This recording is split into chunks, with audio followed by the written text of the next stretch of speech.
इसे प्यार नहीं बलात्कार कहते हैं।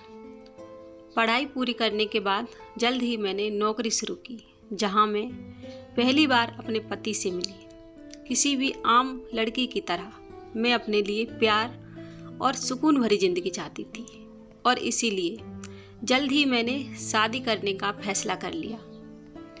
मैंने अपने पति के लिए अपना धर्म बदला, अपना नाम बदला और 5 वक्त के नवाजी परिवार से आने वाली लड़की एक ब्राह्मण परिवार की बहू बन गई। लेकिन मेरे ससुराल वाले इस संबंध को कभी अपना नहीं पाए। शादी के कुछ दिनों बाद से ही इन बातों को लेकर मेरे और मेरे पति के बीच झगड़े बढ़ने लगे और इसका खामियाजा मुझे हर रात भुगतना पड़ता था। मैं उनकी पत्नी थी और इसीलिए किसी भी कीमत पर मुझे न कहने का अधिकार नहीं था। पत्नी को अर्धांगिनी यानी पति का आधा अंग कहते हैं, लेकिन मेरे पति को मेरे दर्द से कोई मतलब नहीं था। धीरे धीरे मुझे एहसास होने लगा कि इस शादीशुदा संबंध में मेरे पति के लिए मेरी मर्जी का कोई मतलब नहीं। लेकिन मैंने अपने घर वालों की मर्जी के खिलाफ शादी की थी और इसीलिए हर हाल में इस संबंध को चलाना मेरे लिए ज़रूरी था।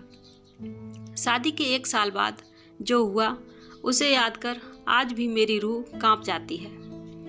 उस दिन मेरे पति का जन्मदिन था, लेकिन फिर हमारी लड़ाई हुई। उन्होंने मुझे मारा पीटा और घसीट कर बिस्तर पर ले आए और मेरे साथ फिर ज़बरदस्ती की। मैंने अपनी पूरी ताकत के साथ उन्हें हटाने की कोशिश की, लेकिन वो नहीं रुके। इसके बाद मैं बेहोश हो गई तो वो दरवाज़ा बंद कर चले गए, जिसके बाद मेरे ससुराल वालों ने मुझे अस्पताल पहुंचाया। इसके बाद मैं कभी अपने पति के घर वापस नहीं गई। अस्पताल से थाने और थाने से अब अदालत। मेरी ज़िंदगी अब इसी के आसपास घूमती है। लेकिन सबसे बड़ा सवाल जो मुझे खाए जाता है वो ये है कि हमारे समाज में शादी को चलाने और पति को खुश रखना ये सब औरत की ही जिम्मेदारी क्यों है? मेरा शरीर और मेरी मर्जी क्या कोई मायने नहीं रखता? मेरे पति ने मेरे साथ जो किया उसे कानून क्या कहता है? इससे मुझे कोई फर्क नहीं पड़ता है।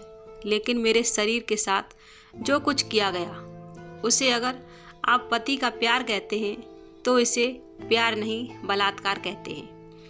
उम्मीद करती हूँ आपको मेरी यह कहानी पसंद आई होगी। अगर कहानी पसंद आई हो तो हमें कमेंट में ज़रूर बताएं। वीडियो को लाइक करें, शेयर करें और हमारे चैनल को सब्सक्राइब करें। कहानी सुनने के लिए धन्यवाद।